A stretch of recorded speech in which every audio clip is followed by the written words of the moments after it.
Students of class 8, welcome back to a new lesson, lesson number 13. This is a poem written by William Wordsworth. Now, this is a classic contemporary poem, and this poem is set out in 6 quatrains. Quatrains are basically a 6 stanza poem separated into sets of 4 lines. These 4 lines are what is known as your quatrains. So, like I said, this is a classic contemporary poem written by our very own nature poet, William Wordsworth. And this poem is basically a landscape poem that is largely concerned with nature. In this poem, the poet sits in the wilderness and contemplates the changes that society has undergone around him. And the theme of the poem is of nature, spirituality, and of peace. And mention also can be made of the fact that this poem is set on the backgrounds of the French Revolution, which was raging through France. And the poet was stunned by the cruelty and the carelessness and the sadness that grew all across the country and further of the French society. But coming to our poet, William Wordsworth, he was born on 7th April 1770 at Cockermouth in Cumberland in England. He was an English romantic poet who wrote on various topics and majorly about nature. And he was England's poet laureate from 1843 until his death on 23rd April 1850. Coming to the poem, lines written in early spring, let us begin with the first quatrain. I heard 1,000 blended notes while in a grove I sat reclined in the sweet mood when pleasant thoughts bring sad thoughts to the mind. Here, 1,000 blended notes means a mix of musical notes of nature, maybe the birds chirping, the wind blowing, other little animals playing in the background. All that noise was all mixed to him and it sounded like music to him. And grove here means a group of trees planted. Sat reclined means he was sitting lying back. And sweet mood, this happy scene where he was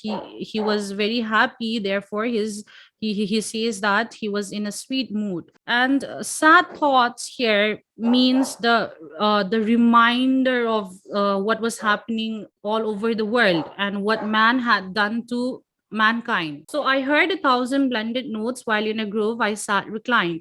The poet is sitting in the wilderness amidst this grove of trees, and he is sitting reclined or sitting relaxed, poised, a little bent on a tree. And in the midst of this, he hears all these music from all over nature, and in that sweet mood with pleasant thoughts bring sad thoughts to the mind.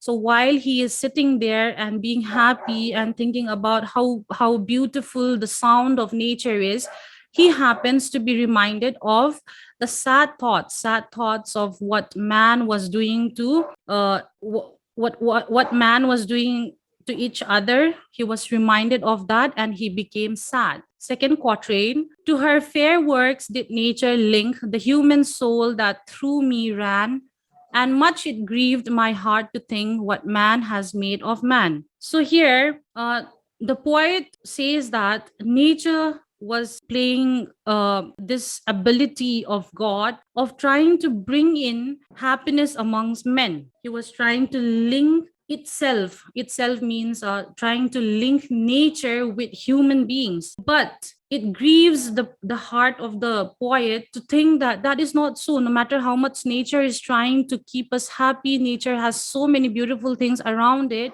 and how much it's trying to connect us with it, we're not doing so. We're just fighting amongst ourselves. We're being bad to each other, mean to each other, and that has grieved his heart. In the third quatrain, through primrose tufts in that sweet bower, the periwinkle trailed its wreaths, and this my fate that every flower enjoys the air it breathes. Again, the poet talks about a couple of flowers, which might be in his scene where he is sitting in that grove. He sees the primrose tufts. Primrose are basically flowers, yellow colored flowers that usually grow in the wild. And periwinkle is also a small grass sort of plant which are rooted together on the ground. So they've this primrose have formed like a sweet bower. Bower means a place in the shade. They have formed a shade,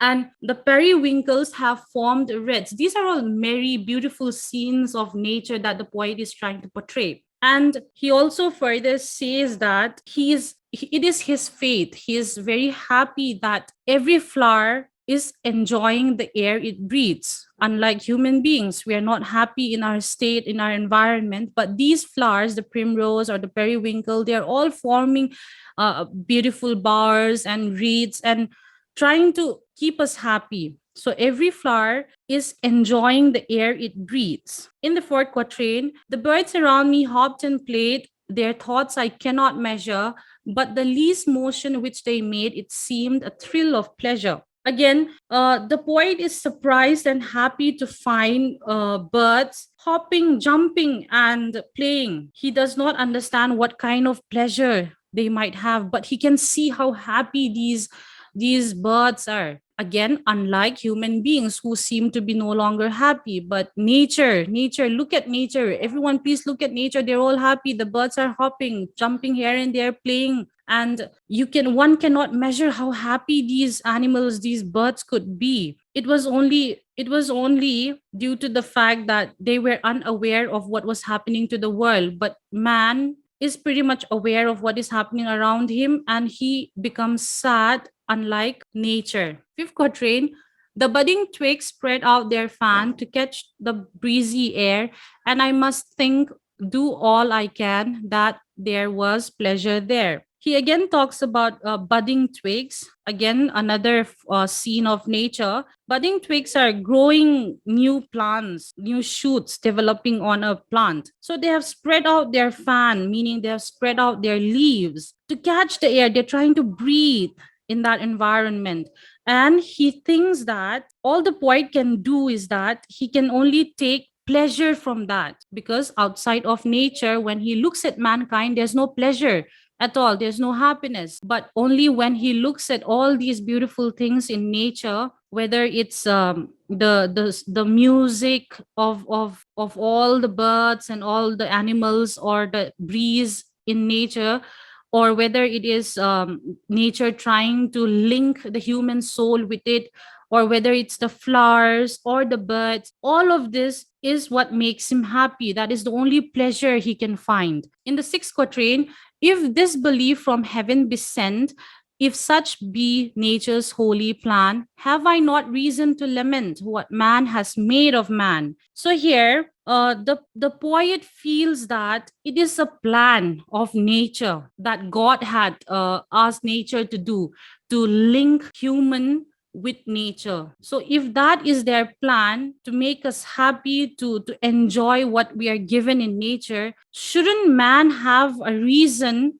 Shouldn't we all have a reason to not fight amongst ourselves, to not do what we are doing to ourselves at this point? Should we not take a pause and try to look back in what nature is doing for us and try to enjoy that instead?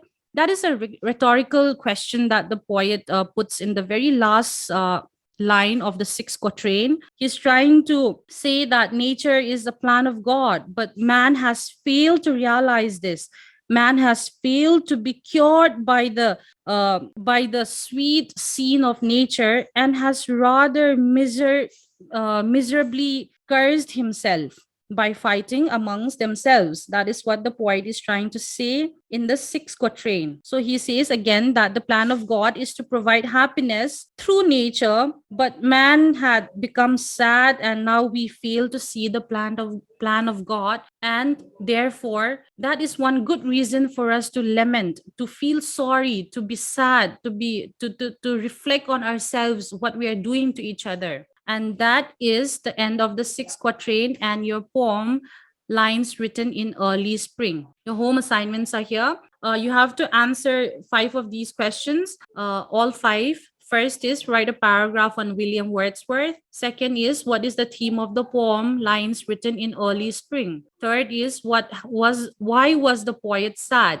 Fourth is Do you think the poet has reason to lament? And why do you think so? Why? 5. How, according to the poet, does nature want man to live? How does nature want us to live? Does it want us to fight amongst ourselves, like what is happening during the French Revolution at that particular time?